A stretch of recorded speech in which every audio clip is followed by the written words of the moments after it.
¿no? Me ha interesado, me ha gustado mucho la conferencia que ha dado el ingeniero, ¿no? Muy interesante, muy interesante, ¿ya? Yo he escrito un libro que se llama La nueva dinámica portuaria internacional. Es un libro horizontal, ¿no? Que comienza desde los fundamentos de las actividades marítimas portuarias, cómo han cambiado a partir del siglo XIX, cuando comienza el gigantismo del transporte marítimo, que está totalmente relacionado a lo que acaba de exponer el ingeniero, referente a la construcción de barcos. Yo me imagino que el SOLA, justamente, que por el momento está un poco resistente a este tema, es por la resistencia de los barcos, porque los barcos, como les digo, estamos en la era del gigantismo del transporte marítimo, tienen que ser totalmente resistentes. Los materiales, cuando lleguen a ese nivel, ya creo que este tipo de experimento que se está haciendo se podrán llevar en práctica. Pero más me gustaría que esos 11 millones que están en Europa fueran 20 millones acá en el Perú para investigación, pero acá tenemos mentes brillantes y eso es lo que necesitamos para salir adelante. Este libro tiene 523 páginas, que va desde fundamentos de las actividades marítimas, los ejes CIRSA, las actividades que se realizan en los puertos, ciudades portuarias, los principales puertos del mundo, de Sudamérica, y lo que pasó justamente en septiembre del 2001, el 10 de septiembre del 2001, con el derrumbe de las Torres Gemelas, que comienza el código PBIP. A veces los grandes cambios suceden por los grandes acontecimientos. Ustedes saben que las comunicaciones en desarrollo comenzó con la Segunda Guerra Mundial, ¿no? Por la necesidad que tenían los amigos y enemigos de poder comunicarse y descifrar. El transporte marítimo tuvo un gran salto después del derrumbamiento de las Torres Gemelas, porque el transporte de containerizado se hace electrónicamente. Y aparte, hoy la carga que viene dentro de los containers también viene cada uno con su chip, de tal manera que ahora tenemos la carga por escáner. Y por eso que se ha modernizado el transporte containerizado, y hoy los contenedores no pueden estar más de los buques, y la carga no debe permanecer más de 48 horas en los puertos. Y para eso, ¿qué necesitamos? Aparte de puertos eficientes, necesitamos los ejes viales y todo lo que complementa un puerto, que lo vamos a ver. Este libro se lo voy a dejar para su biblioteca. Al terminar mi exposición va a estar mi correo electrónico, y cuando gusten, con el mayor cariño, me pueden ubicar. En las redes sociales estoy como César Reaño y tengo mi página que se llama El Capitán César Reaño y la nueva dinámica portuaria internacional, relacionada justamente a este tema. ¿Ya?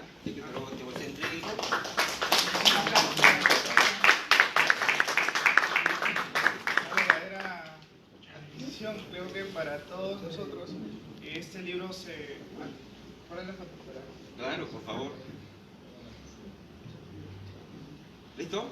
Este libro lo dejaremos en la mail para cualquiera que quiera leerlo, lo puede sacar y pueda adquirir conocimiento de este nuevo instrumento que tenemos. No, Muchísimas gracias. Encantadísimo. ¿Ya? Esos 4 minutos que están ahí me los restan más, porque recién ahorita comienza mi exposición. Está bien. Adelante. Ok, vamos a hablar de los puertos. Generalmente cuando hablamos de los puertos, hablamos de lo simpático que son los puertos cuando vamos al muelle, a los terminales, ya sean fluviales, lacustres, con el mismo mar, y vemos las grúas pórtico, los contenedores que entran, los camiones que se mueven, y eso es. El puerto tenemos que verlo en su conjunto. ¿Qué es lo que necesita el puerto? Carga. ¿Qué es lo que necesitan los buques, que estamos hablando del gigantismo del transporte marítimo? Llenar tus buques de carga para que sea comercial, porque el puerto es un negocio.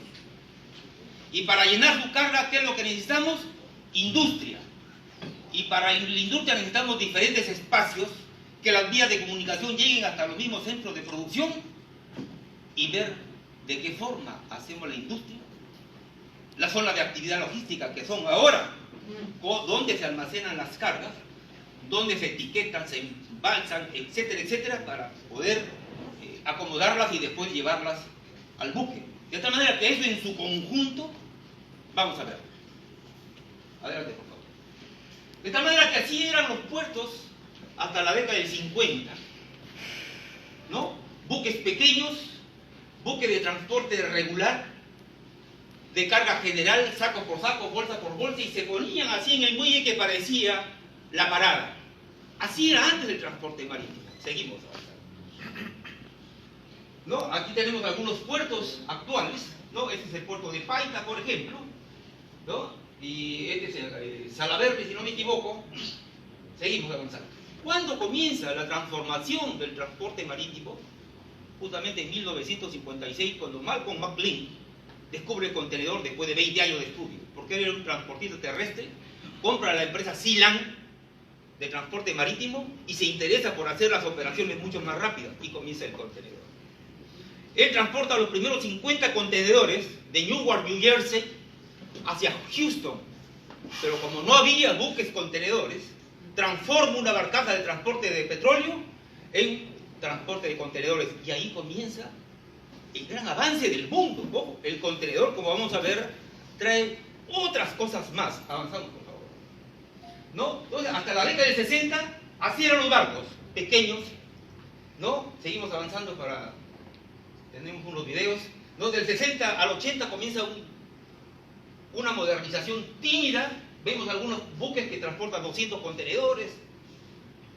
Seguimos avanzando hasta llegar a la década del 90 hasta ahora, que entramos a la era del gigantismo del transporte marítimo. Y hoy los puertos se manejan así. Ya no se manejan como lo vimos en la imagen anterior, sino estamos hablando ya de integrado el puerto con la ciudad, y un solo concepto, el concepto ciudad-puerto. ¿Y por qué cambian los puertos?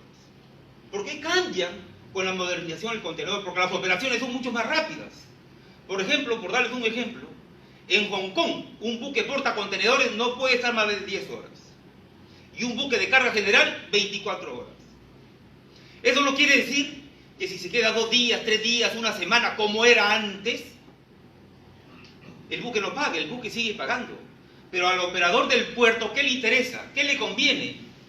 Que el buque esté el menor tiempo posible, ser un puerto totalmente competitivo, disminuir los gastos para que otros buques tengan y sea atractivo a los armadores en todo el mundo, y poder hacer las alianzas portuarias internacionales. Ese es el negocio: la eficiencia, la competencia y la competitividad avanzada. Y de ahí justamente comienza el crecimiento del transporte marítimo, con los 50 contenedores que les dije. Entramos a la década del 90 a cargar hasta 8.000 contenedores. Ya los economistas marítimos en ese tiempo anunciaban que los buques no podían crecer más, porque las economías marítimas en el mundo iban a quebrar y no iba a ser posible el transporte de carga en estas condiciones. Pero sin embargo, hoy tenemos los buques triple E de 21.000 contenedores surcando el mundo, en gradas buques de 25.000 contenedores, y que yo creo que en los próximos años, 20, 30 años, cuando se abre el canal de Nicaragua, de 200 metros de ancho por 30, 35 metros de profundidad, entraremos ahí a lo que estamos llamando el gigantismo del transporte marítimo. Y ese es el gran reto de ustedes, lo que acaban de escuchar del ingeniero, ¿no? La visión es mucho más larga, no es lo que estamos viendo hoy.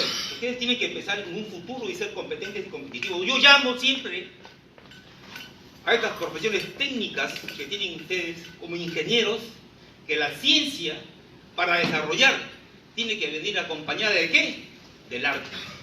Cuando la ciencia se combina con el arte, viene el crecimiento, porque viene la imaginación, la inquietud, el descubrimiento, y yo los motivo a eso, muchachos. Porque en el Perú tenemos mentes brillantes que tenemos que brillar. No podemos estar aquí estancados. Y la Universidad Nacional de Ingeniería, con mucho mayor razón, que es un baluarte en el Perú. Yo me siento muy satisfecho de verdad de estar acá y hacer llegar estos temas importantes. Seguimos, por favor. Entonces, de acuerdo al crecimiento de los buques, ¿qué necesitamos? Ya los puertos no podían manejarse como eran antes.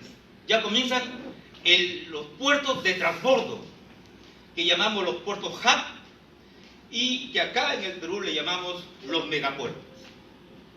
Entonces los grandes visionarios en el transporte marítimo dicen que en el mundo está diseñado para que haya 5 o 6 puertos globales. ¿Qué significa puertos globales? Puertos mega concentradores de carga, donde se restablecen las líneas de transporte regular. O sea, los países de diferentes lugares de la región ya no tienen por qué cruzar el océano, venir desde el Asia hasta América, a cruzar con un buquecito de 5.000, 10.000 toneladas. Sino que la carga se va a concentrar en un puerto, por ejemplo en Singapur, Hong Kong, ¿no? Rotterdam, y acá tenemos un puerto muy interesante, en el Caribe,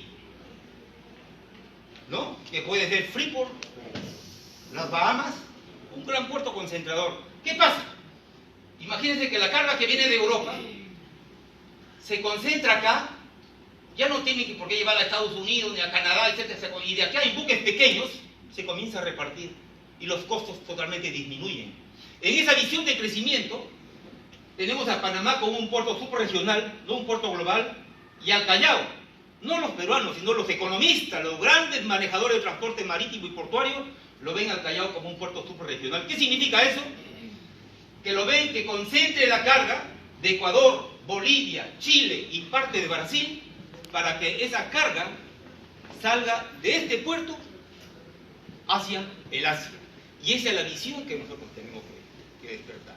Pero como digo, los puertos necesitan otras cosas más, o muchísimas cosas más. No solamente necesitamos un puerto abrigado, un puerto con profundidad, sino necesitamos un puerto ágil. Y un puerto ágil, ¿qué es? Un puerto que tiene vías de comunicación fluidas que no interrumpan el paso de la carga y no interrumpan el normal desenvolvimiento de los ciudadanos, como vamos a ver. Y eso es lo que pasa en nuestros puertos. Nuestros puertos se han quedado en la década del 50 y no se han modernizado. Desaparecieron las marinas mercantes en el mundo y sobre todo acá en el Perú. No solamente en el Perú, en el mundo desaparecieron. ¿Por qué? Porque no se insertaron a la nueva modernización del transporte marítimo y contenedorizado. Se quedaron así y el transporte tenía que continuar. Y como las marinas mercantes, los buques de marina mercante desaparecen, comienzan las grandes alianzas marítimas de las grandes empresas como la Sealand, la Maersk, la Hapag-Lloyd, la Nippon Nakayisha, etcétera, etcétera. Se juntan 4 grupos de las grandes empresas y ese contenedor que lleva justamente a eso, a la función empresarial que comienza en el mar, en tierra, los bancos, las grandes empresas comienzan a ver esas alianzas y se fusionan también. Y de ahí que nace la globalización económica, que es el sistema que se está viviendo ahora. O sea, la globalización económica se gestó en el mar. Como consecuencia del contenedor, la globalización, el crecimiento desmesurado de los buques, la desaparición de las marinas mercantes y los puertos en el mundo dejaron de ser administrados inclusive por los estados. ¿Por qué? Porque no modernizaron sus puertos, no modernizaron sus barcos, y acá tuvimos una gran oportunidad con el CIMA, que fue totalmente un boom de la construcción naval en la década del 70, ¿no? ¿Por qué fue un boom de la construcción? Porque construíamos barcos para las empresas del Estado, para la Compañía Peruana de Vapores, para la Transoceánica, hacíamos misileras para la Marina de Guerra, pero no se formó una empresa competente y competitiva para competir en el mundo. Y los buques que se construían acá en el Perú costaban hasta 3 veces más de lo que se podía conseguir uno en el extranjero y mucho mejor. Últimamente se ha construido acá un velero, el velero Unión, con más de 80 millones de dólares. 2.000 trabajadores directos e indirectos han trabajado ahí y hoy no tienen empleo. Yo pregunto, ¿quién se va a animar a mandar a construir un velero en el CIMA? Nadie. Y ese velero se pudo haber conseguido en Europa 20 millones de dólares porque allá sí tienen experiencia en estos temas.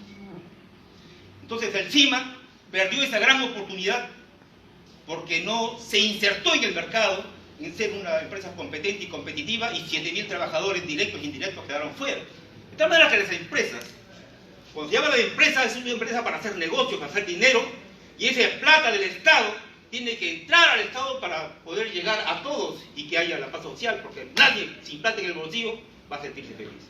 Adelante. Entonces, los puertos, para poder competir, necesitaban vías de comunicación. Los hinterland, que son las vías de comunicación que van desde los puertos hasta los mismos centros de producción. Por eso es muy interesante, yo me desplazo por diferentes lugares del Perú, a diferentes provincias, etc. Hablar de los puertos. Y cuando llego, me dicen, ¿y qué son los puertos? El 90% de comercio exterior se realiza por los puertos. Y si un pueblo que tiene riquezas naturales, no se preocupa por sus puertos, para que esa carga, esa riqueza natural salga para sus puertos, o llegue a los centros de transformación industrial, es un pueblo que no va a prosperar nunca. De acá lo que nos falta es una capacidad de ver al país como una gran empresa y generar riqueza. Tenemos el Foreland. ¿Qué cosa es el Foreland? ¿No? Es la relación que existe entre un puerto y otro puerto al otro lado del planeta. Tiene que ver sus distancias. ¿Para qué? Para poder hacer alianzas entre ellos, para poder comerciar entre ellos, como hemos dicho, bajo el tema de la concentración de la carga y hacer esa gran alianza, ¿no? Y tenemos el Inland, que es interesantísimo. Viene el Foreland, las grandes carreteras que van hasta los centros de producción, y necesitamos llegar a la ciudad. Cuando llega a la ciudad, ¿qué necesitamos? Que esas vías de comunicación fluyan directamente al puerto y no interrumpan las normales actividades de los ciudadanos. Por ejemplo, acá la carga para que llegue al Callao de Gambetta a veces demora un contenedor 7 horas. ¿Y quién paga eso? Y como vamos a ver ahora unas imágenes de la ciudad portuaria de Valparaíso, ahí existen túneles. Usted no ve por ninguna parte de la ciudad un camión con carga. Por no mencionar otro lugar del planeta, y por mencionar a Chile, ¿no? Para que nos moleste un poquito y siga, y nosotros, ¿por qué no hacemos lo mismo? Es un tema interesante. Adelante, por favor. Entonces hemos dicho que los puertos necesitan su modernización, grandes buques, la mega infraestructura portuaria, pero los buques ¿qué necesitan? Carga. ¿Y la carga viene de dónde? De la industria. Lamentablemente hoy en el Perú manejamos los commodities, exportamos todos los productos naturales de minerales, etcétera, etcétera, etcétera, pero no hay transformación de la materia. Entonces, vamos a ver los grandes ejemplos, ¿no?, que han pasado en el mundo, y por qué no lo imitamos. Adelante. Entonces, nacen las zonas económicas especiales. ¿Qué cosas son las zonas económicas especiales? Para fomentar la inversión y el empleo. ¿Y qué? No, cacare. Ah, no, debe cambiar de normal. A ver. A ver, este es para... Este para adelante. Y este puntero es este que está ahí. No. Sí. Ya, listo. ¿Ya? Y para producir actividades industriales de alta productividad. Si otros países, como vamos a ver, lo han logrado, y no estoy hablando de 100, 200 años, vamos a ver un caso específico, más centrado que la China, que es Shenzhen. ¿Cómo lograr su desarrollo? ¿Por qué? ¿Por qué nosotros no podemos?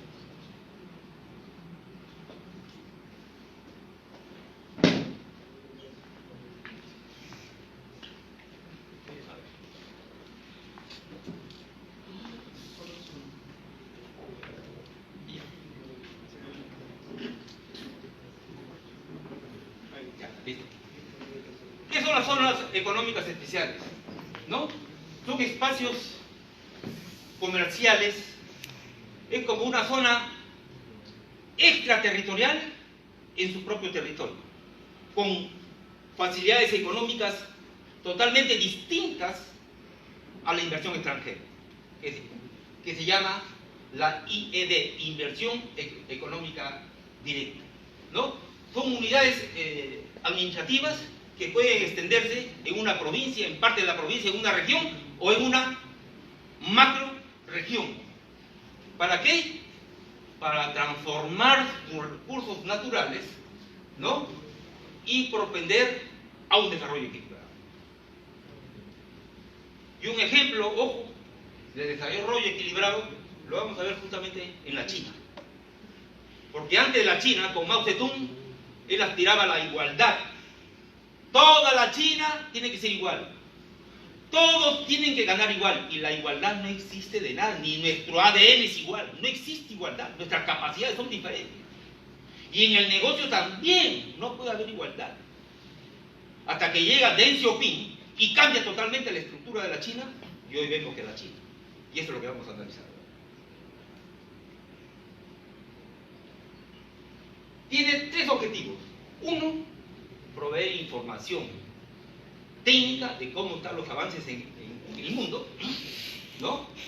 Acceder a los recursos del interior para proceder a su crecimiento económico mediante la transformación de la materia prima con alto valor agregado, ¿no? ¿Y cómo se hace eso? Proveyendo de un tratamiento preferencial a la inversión económica. ¿Mediante qué? Alguna liberación de impuestos, etcétera, etcétera, ¿no? Entonces tenemos que garantizar el pleno uso al capital. Y otra cosa que hizo Shenzhen, que hizo la China, que fue imitada por toda la costa de China, es justamente que las regiones sean sus propias unidades administrativas, ¿no? Para que tomen sus decisiones. Los gobiernos locales tienen que tomar decisiones. Y eso es lo que no pasa acá. Acá tenemos zonas económicas especiales. Tenemos en Hilo, tenemos en Matarani, tenemos en Paita, tenemos en Loreto, etcétera, etcétera. Pero ninguna funciona. O sea, algo tiene que haber, porque las zonas económicas especiales son de inversión directa y de crecimiento espectacular. Si eso no sucede acá, algo está pasando.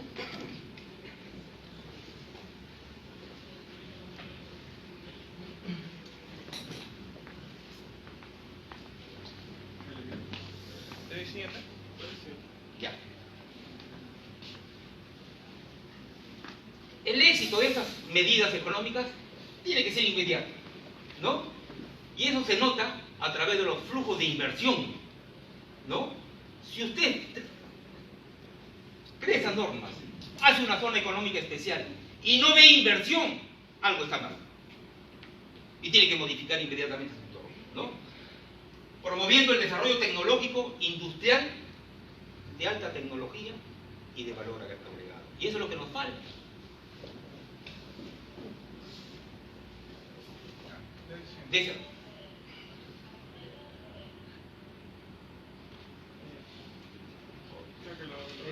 ¿Leído o si no? Doctor.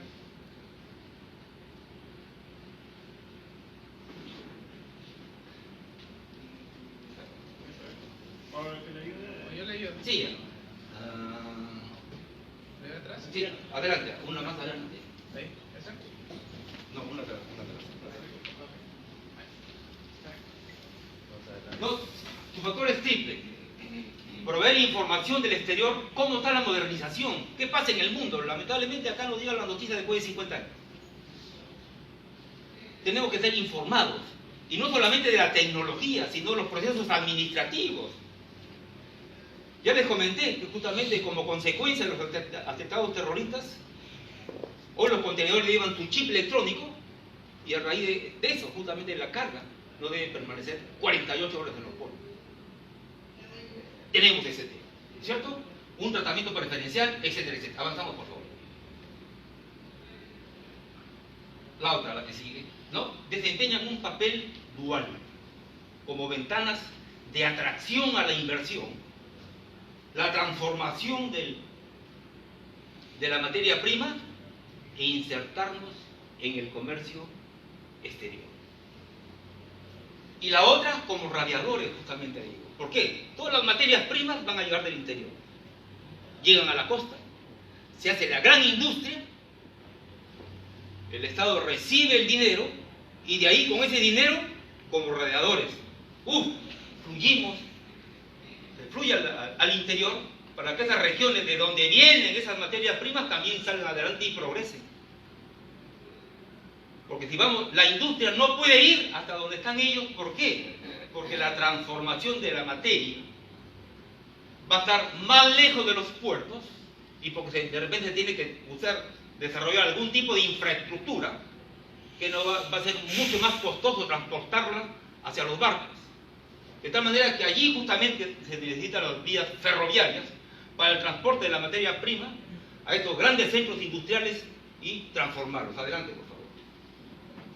Y ahí tenemos las zonas económicas especiales donde antes no había absolutamente nada y hoy tenemos una gran industria.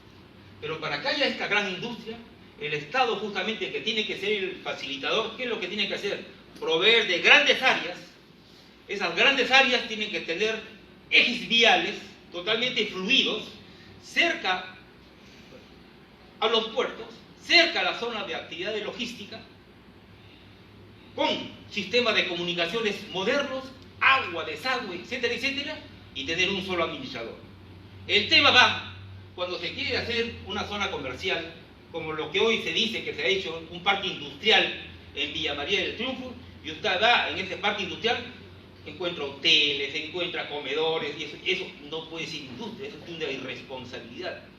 Entonces, un parque industrial tiene que tener un administrador, motivar a la inversión, tanto nacional y extranjera, para que venga a generar riqueza. Adelante.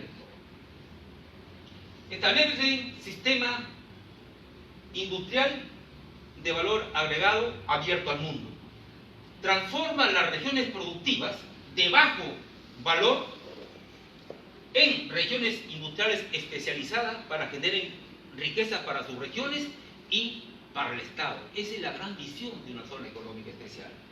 Avanzamos. ¿Cuándo comienzan las zonas económicas especiales?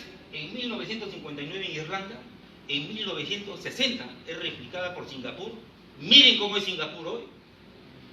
En 1979, el monstruo de hoy, China, y yo he estado en la China varias veces, ¿no? Cuando llegué la primera vez, la verdad que no quería ni bajar del barco porque me daba hasta pena, ¿no? Pero hoy, usted va a China, hoy, después de 40 años, encuentra totalmente otro mundo. Y ahí comienza el gran desarrollo de China, que tiene ahorita el vestido de estar enfrentándose a la gran potencia del mundo como es Estados Unidos. Hoy en el mundo alrededor de 200, hay 200 zonas económicas especiales. Acá en América tenemos México, tenemos Costa Rica, etcétera, etcétera, etcétera. De cada dólar, Costa Rica, que libera de inversión, de impuestos a la industria, recibe 6.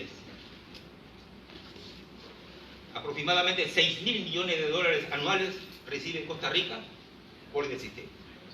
Y ahora tiene una industria de instrumentales médicos, entre otros, que provee a nuestro país.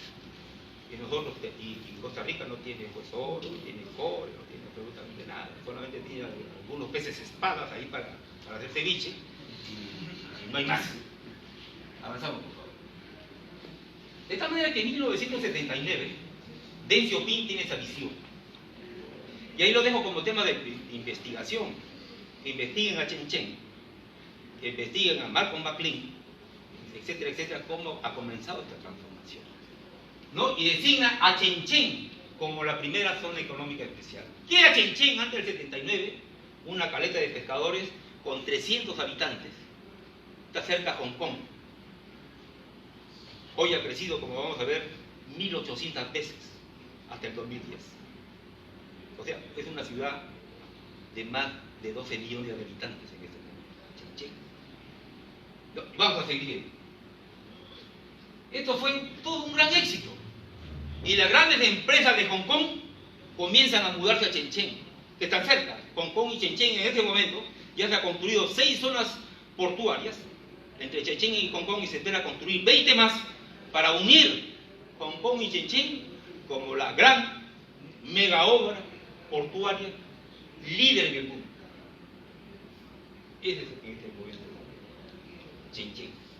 ¿No? De tal manera que la inversión económica comienza con 5.5 millones en 1979 y en el 84 tenía 186 millones. Mire ese crecimiento. O sea, por eso les digo, el crecimiento tiene que ser inmediato. Si usted motiva bien esa inversión, tiene que ser inmediato, ¿no? Si algo falla como está fallando acá en el Perú, algo se tiene que corregir. Avanzamos, por favor. Estas zonas económicas, por su éxito, son replicadas en 4 grandes regiones, como Suhai, Chantú, Xiamen y Zhuhai, ¿no? Son replicadas de tal manera que, al igual, en 1985 su inversión económica directa crece de 341 millones, que era en el 85, a más de 4.000 millones en 1994. Esto se replica en otras ciudades. Avanzamos. Como le dije antes, el gobierno central tiene que ceder poder a los poderes regionales, a las autoridades regionales, provinciales, donde se encuentre esa zona económica industrial, para que ellos mismos gobiernen su economía. Y eso es lo que hace Chenchen. En 1992, el gobierno central cede la autoridad económica a Chenchen y ahí comienza el despegue de Chenchen, el monstruo que es hoy Chenchen. De tal manera que toda la costa de la China se convierte en zonas económicas especiales. Desde 1992 a la fecha se han agregado 15 zonas comerciales, 32 zonas de desarrollo tecnológico y 53 áreas de desarrollo económico industrial. Ese es el éxito de China. ¿No? La economía de Shenzhen creció 1.800 veces en los 30 años hasta el 2010, ¿no? Su PBI sobrepasa los 70 billones de dólares y su comercio exterior sobrepasa los 100 billones de dólares. Como consecuencia de eso, la China y el Asia que tiene, los 10 principales puertos del mundo se encuentran en el Asia. Y 7 de estos puertos son de la China. Ese es el éxito de la industria de las zonas económicas especiales bien manejadas que ha tenido China, por eso es la potencia que son avanzando. ¿Cuáles son los pasos a seguir para una zona económica especial? Como ya lo hemos dicho, son totalmente de tema económico y de facilidades a la inversión, ¿no? A la empresa extranjera. Adelante, por favor. Hoy vamos a ver lo que es ciudades portuarias, porque ya hemos dicho que los puertos necesitan vías de comunicación, centros de actividad logística, zonas productivas, industria, y eso va a las grandes ciudades con los signos, con las vías de comunicación para que fluyan las cargas, y los puertos. Hoy ya son los puertos de antes. ¿Y por qué no son los puertos de antes, como les dije? Porque antes los buques permanecían en los puertos una semana, 2 semanas, un mes. Entonces la ciudad que abarcaba el puerto, ¿qué es lo que trataba de hacer? Generar negocio, generar riqueza. ¿Mediante qué? Mediante los bares, mediante toda la prostitución, etcétera, etcétera. Esos eran los puertos antes. Pero hoy no, porque los buques no permanecen no deben permanecer más de 24 horas en los puertos. De tal manera que cualquier ciudadano ya no se puede asustar como antes, todos de Callao que van a los bares y las cosas. Eso ya no existe. Entonces las ciudades son diferentes. Incluso hay ciudades en el mundo de los supermercados están dentro de los puertos, porque tienen que aprender a convivir. Otro tema, otra realidad. Entonces, las ciudades portuarias se desarrollan bajo 3 elementos principales. El transporte terrestre, las facilidades que da esta, nacen las zonas de actividad logística, donde se etiqueta y se preparan las mercancías para el embarque, las nuevas estrategias del mercado, como aprovisionamiento, ¿no? Distribución, ¿no? Los embalajes, etcétera, etcétera, las tarifas multimodales, que se juntan todos los medios de transporte en uno solo, y ese precio disminuye completamente, haciéndolo competente y competitivo. Pero ¿qué nos falta a nosotros? El acceso a las vías de comunicación, y que nos hemos quedado 50 años atrás, y de repente un poquito más, ¿cierto? Y los sistemas de información, la informática. Ya los negocios hoy son mucho más rápidos, ya no necesitan los grandes monstruos de oficinas que habían antes, ¿no? Usted con su celular o una joven o un joven en su casa está manejando el negocio. Estamos en otra era. Y a ustedes jóvenes, como le digo, ¿no? La ciencia tiene que estar unida con el arte, y hoy los jóvenes tenemos que desarrollar un valor agregado. No solamente se van a quedar como ingenieros mecánicos, ¿no? Tienen que estudiar economía, administración, etcétera, etcétera, aprender a hacer negocios, ¿no? O sea, tienen que tener un valor agregado especial, multiplicarse, queridos muchachos, porque estamos en otra era. Adelante, por favor. La zona de actividad logística, ¿no? Es el entorno en el cual se centran las mercaderías para ser distribuidas, donde se concentra toda la red de empresarios permite las economías de escala y disminuye totalmente los costos. ¿Por qué? Porque usted lleva la carga a un lugar determinado, ya no tiene que moverla a otro lado, ahí se queda hasta que ya transformada llegue al buque, ¿no? Estas zonas de actividad logística deben tener un acceso totalmente fácil a los puertos, como ya lo hemos dicho, a los centros industriales, etcétera, etcétera, para motivar justamente la disminución. La zona de actividad logística, el transporte intermodal, los puertos secos, ¿no?, constituyen ejes fundamentales en el desarrollo portuario y en la consolidación del desarrollo económico de una nación. O sea, los puertos por sí solos no caminan. Necesitamos de estos tres elementos. Adelante, por favor. Y justamente en esa idea, que la van a ver plasmada en el libro, doy una sugerencia para que se creen 5 puertos secos megaconcentradores de carga en las diferentes macroregiones, donde la carga de las diferentes regiones se concentre ahí, y en el camino, por supuesto, puede haber otros puertos secos, y de ahí por vía ferroviaria hacia los puertos, hacia Paita, Chimbote, Callao,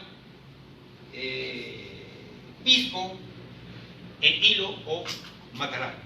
Necesitamos puertos secos. Avanzamos, por favor. Ahí tenemos un video. Vamos a ver el video, la importancia de los puertos secos.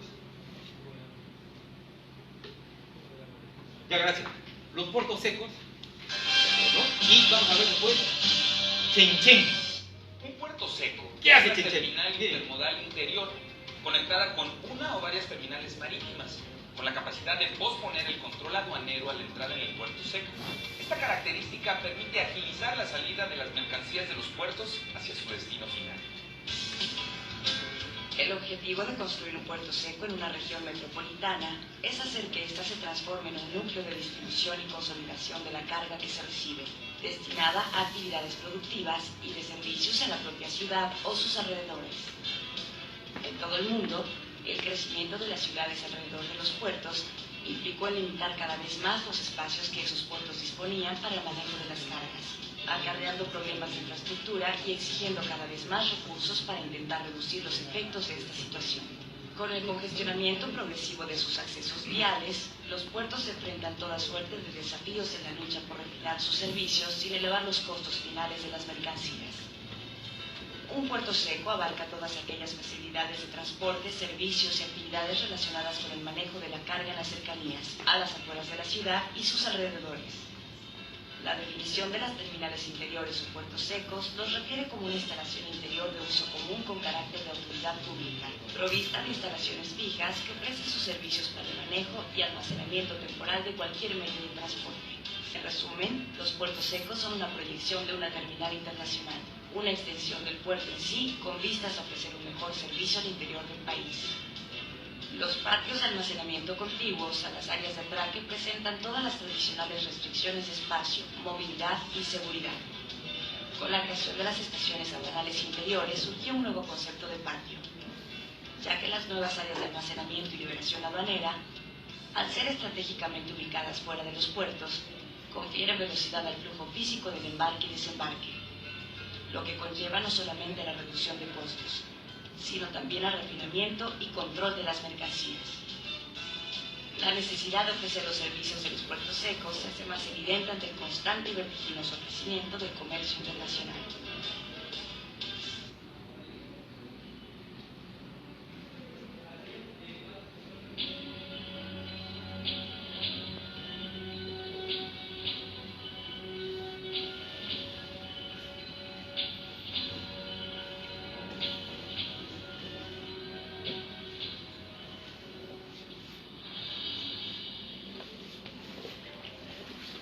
Desde la parte occidental del Océano Pacífico, el impulso del crecimiento de China estimula los nervios de la economía mundial. La ciudad pionera de Shenzhen atrae la atención de los inversionistas de todo el mundo. Shenzhen es la primera zona económica especial de China. Es una puerta importante de comercio internacional hacia el interior de China. Shenzhen está ubicada junto a Hong Kong. Estas dos ciudades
han alcanzado el primer lugar durante 16 años consecutivos en China.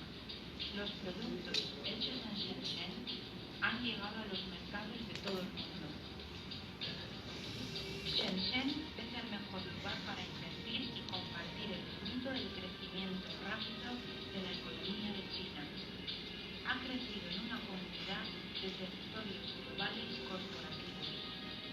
Los inversionistas de las mejores 500 corporaciones globales continúan acelerando sus inversiones en Shenzhen. Mientras los inversionistas globales permanecen optimistas sobre Shenzhen, las empresas locales famosas han crecido una a una. Las empresas de Shenzhen continúan trabajando cooperadamente con el mundo externo, expandiendo su presencia internacional. Shenzhen es un paraíso para hacer negocios.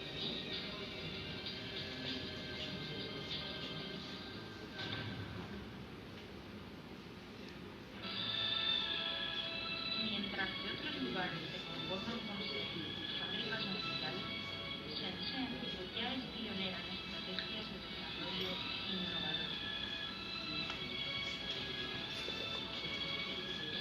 Alcanzando el 50% del PIB de Shenzhen, la industria manufacturera está dirigida hacia la industrialización más avanzada, con alto contenido tecnológico, menor consumo de recursos y menos contaminación ambiental. Los parques industriales son prósperos, los diseños de espacios urbanos están mejorando y la competitividad está aumentando.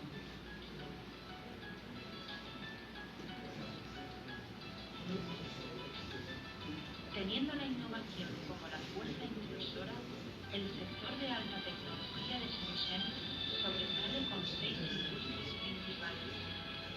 La ciudad finalmente logrará imponer creado en Shenzhen en vez de procesado o fabricado en Shenzhen. La industria de tecnología de la información de Shenzhen tiene ventajas significativas. En los años recientes, la terciarización del software se ha acelerado considerablemente. Debido a la innovación continua, las industrias tradicionales han entrado en una nueva fase de desarrollo. La innovación es la misión de la ciudad. Se cree firmemente que la innovación hace los sueños realidad y prepara el futuro.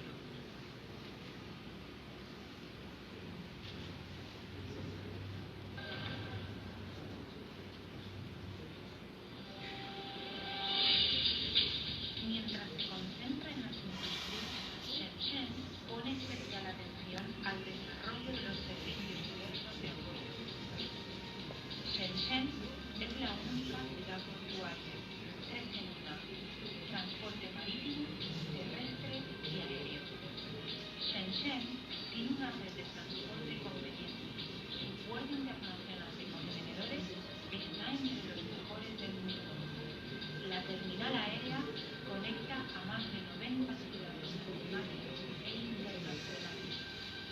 Shenzhen ha albergado un grupo numeroso de instituciones financieras.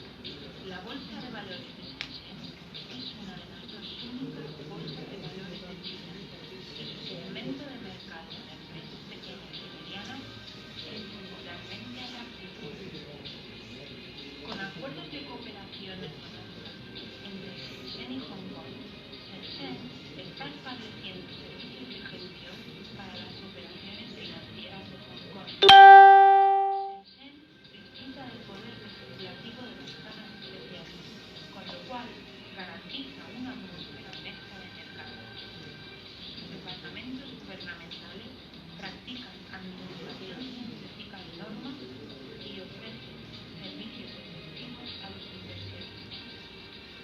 Shenzhen es un lugar altamente atractivo.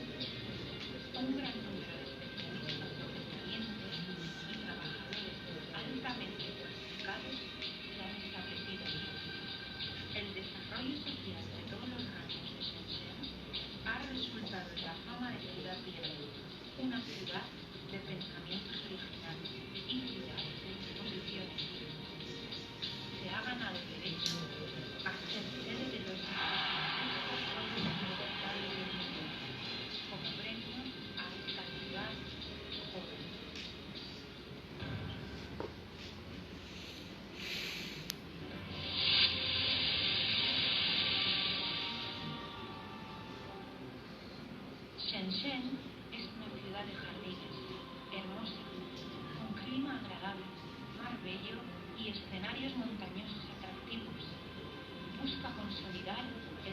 desarrollo armónico entre el hombre y la naturaleza. La idea de practicar un desarrollo sostenible se ha condicionado por sí misma en el suelo de la ciudad. Shenzhen es una ciudad responsable de la sociedad y del mundo. Ha hecho esfuerzos continuos para preservar el medio ambiente. En su tiempo libre puede recorrer la ciudad y sentirse plenamente relajado con los demás beneficios de la vida.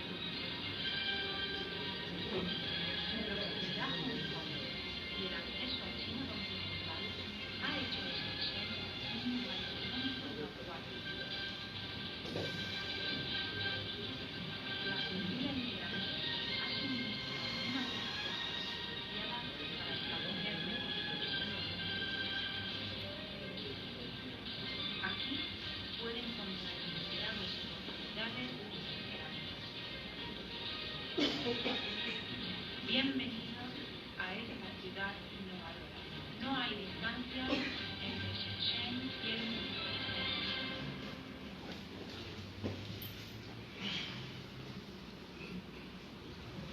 Bien, perfecto. Vamos a hablar un poquito más, de temas de ciudad portuaria. Tenemos 10 minutos ahí aún. Continuamos, por favor, con las diapositivas. Entonces, ahí estamos hablando de la zona de actividad logística. Y la zona de actividad logística, la superior, es en Chile. Entre Valparaíso y el puerto de San Antonio en la parte alta, y ahí reparten la carga. Tanto al puerto de San Antonio, Valparaíso, y esa carga, como les digo, jamás se cruza por el centro de la ciudad. Avanzamos. Los ejes fundamentales en los que se basa la ciudad portuaria: la reconversión y adaptación de los puertos industriales y reencuentro entre la ciudad y el mar. ¿No? Su objetivo fundamental es la reconversión de los puertos, priorizando el acuerdo con la ciudad, porque la ciudad lo que siempre aspira, ¿qué es? A su vista al mar, y el puerto que busca crecer, ganar el mar, ¿no es cierto? De tal manera que ¿qué tiene que hacer el puerto?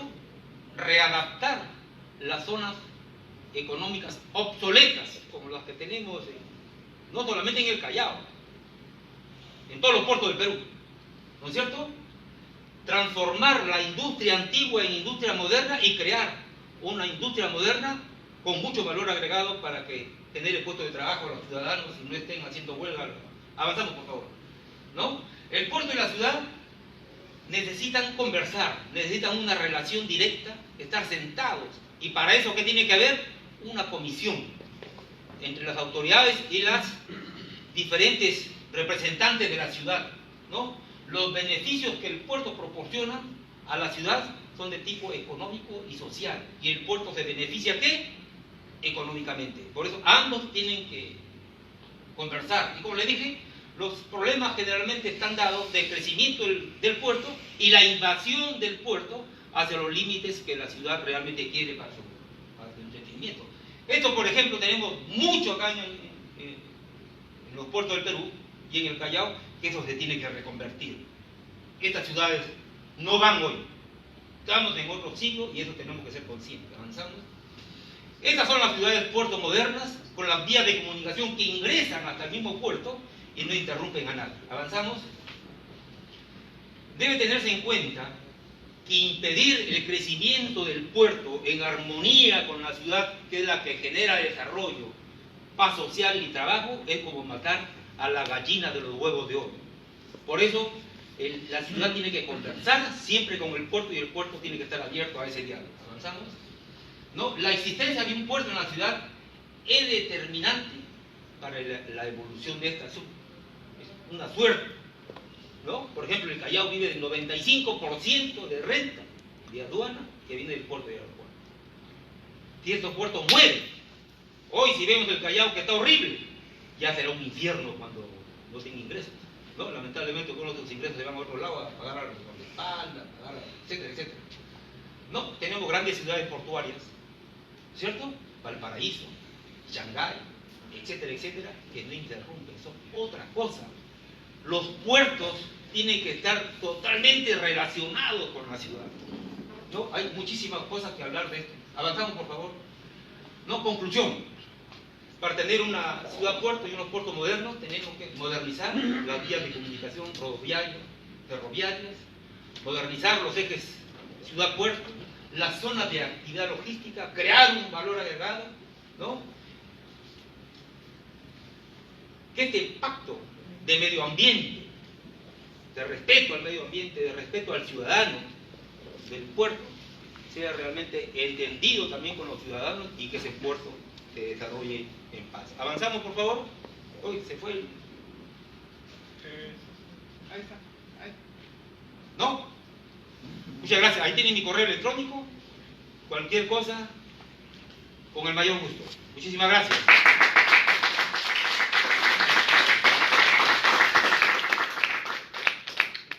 Capitán, antes de, ¿qué podría usted o qué tiene usted para el Callao? Pueda ofrecer una visión. Bueno, como tengo ya 5 minutos, ahí tengo un video justamente del Callao, no sé si me pueden ayudar. Que dice, hay un video que dice ejes viales, que es la propuesta. Yo soy de la idea que los proyectos deben ser sostenidos en el tiempo, no deben ser proyectos parche que duren 5 años, 10 años, 20 años, mucho más cuando es una inversión macro como un puerto, vía de comunicación. Yo creo que esa visión de desarrollo debe tener cuando menos 200, 500 años.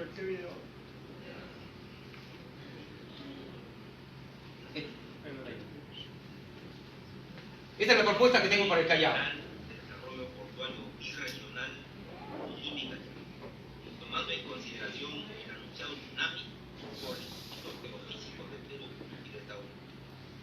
Para llevar a cabo este proyecto necesitamos modernizar la Costa Verde y crear la Costanera Norte que vaya desde el río Rima hasta la Panamericana Norte, pasando por todo el distrito de Ventanilla a 8 metros de altura para proteger los territorios. Proponemos la reubicación de la base naval para ganar y asignar esta área al desarrollo del puerto del Callao, ya que Mejillones asignó 4.500 hectáreas. Y esta área debe ser ocupada por la zona de actividad logística, donde los operadores portuarios, por estar más cerca del puerto, disminuirán sus costos y harán del puerto del Callao el más competente y competitivo de la región. De igual manera proponemos que el muelle sur, operado en este momento por DP World, sea transformado en un terminal netamente turístico e integrado al centro histórico, desarrollando el eje ciudad. Se construirá un túnel que vaya desde Magdalena, pasando por el aeropuerto hasta la Costanera Norte. Proponemos la modernización de la costanera con un muro de contención de 8 metros de altura, donde se ganará terreno al mar 220 metros. Sobre los primeros 100 metros techados de área, proponemos la construcción del centro turístico y hotelero más grande de esa parte del continente, y en la parte inferior la construcción de los centros comerciales más grandes de esta parte del continente, y en las playas, las marinas, centros de recreo, etc. Creemos que estos 3 ítems juntos representan aproximadamente en una preventa 30.000 millones de dólares, más que suficiente para el desarrollo de este proyecto. La carretera costanera norte, costanera que viene desde la Panamericana Sur, unirla al puerto del Callao para abastecerla de carga pesada, y esta misma que vaya hasta la isla San Lorenzo y Isla del Frontón. La isla del Frontón proponemos hacerla un centro totalmente turístico y de pesca artesanal para generar una nueva visión de desarrollo a los ciudadanos y a los pescadores del Callao. En la isla del Frontón, unida a la isla San Lorenzo, representa aproximadamente 1.800 hectáreas. Proponemos que la isla San Lorenzo sea un centro portuario industrial, donde se construyan astilleros e industrias diversas que proporcionen carga y miles de trabajo a los ciudadanos. En el lado norte de la isla San Lorenzo proponemos la construcción y una vía de comunicación sobre muro de contención de 8 metros de altura para proteger los tsunamis. En el centro un puente levadizo para que permita la operación de los buques, y al llegar al río Rima proponemos iniciamos la construcción de un muelle metalero y un muelle petrolero para evitar la contaminación de la ciudad. Este proyecto permitirá hacer crecer la infraestructura portuaria aproximadamente en 13 kilómetros de los 3 kilómetros que tiene hoy, los cuales se irán construyendo de acuerdo a la capacidad de carga del puerto. Desde el río Rímac hasta la Panamericana Norte, pasando por toda Ventanilla y Ancón, una vía elevada a 8 metros de altura, donde proponemos la construcción de un centro portuario industrial. Esta modernización de la Costa Verde y en sus playas, con nuevas marinas, clubes deportivos, irá hasta Chorrillos, y en Chorrillos proponemos la construcción de un túnel que vaya por todo Chorrillos, cruza el centro de Lima, Los Olivos, Puente Piedra y llegue hasta Ventanilla. Creemos que descongestionará el tránsito en aproximadamente 80%. Esta costanera la uniremos a la Panamericana Sur, donde se construirá un centro portuario industrial. Este megaproyecto creemos que protegerá al puerto del Callao, haciéndolo el puerto más seguro y competitivo de la región, y protegerá a los ciudadanos de Lima y el Callao. Esa es mi propuesta para el Callao. Bueno, mi tiempo ya ha terminado, me queda 17 segundos justo para que me entregue mi premio acá. Una gran ponencia, un gran proyecto, una gran idea. Creo que debería ser muy buenas sus propuestas, capitán.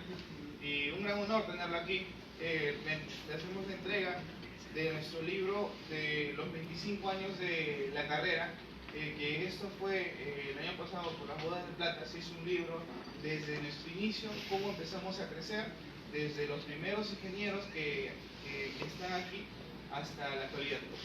Le hacemos la entrega de nuestro libro. Muchas gracias. Muchas gracias. Les comentaba, solamente comentaba de esta conferencia a muchos amigos que tengo en la Universidad del Callao, el rector, etcétera, etcétera, y me dicen, esto hay que replicarlo en el Callao, pero hace tiempo, y el tsunami llega, acá al Callao se lo va a llevar a todos y al Rímac no va a llegar. El Callao es el más interesado en estos temas, ¿no? De tal manera que cuando se haga eso vamos a estar en contacto, Claro. para que vayan a ver sus ponencias muy interesantes de tecnología, con una visión de desarrollo, con una visión de futuro. Yo soy de la idea que nunca pan para hoy y hambre para mañana. Conozco muchísimas familias quebradas que han tenido muchísimo dinero porque a sus hijos les dieron una vida fácil. Cuando ellos se fueron, acabaron con la riqueza y hoy hasta las casas de los padres. Tenemos que construir un país diferente y ustedes son los grandes encargados de la reconstrucción naval en el Perú, como lo que fue en su momento y que lamentablemente no se supo aprovechar. Buenas tardes. Muchas gracias. Un certificado a nombre del decano y nuestro director de escuela que certifica su participación en este gran día por los 26 años de nuestra A ver, universidad. Andy, ven para tomar una foto.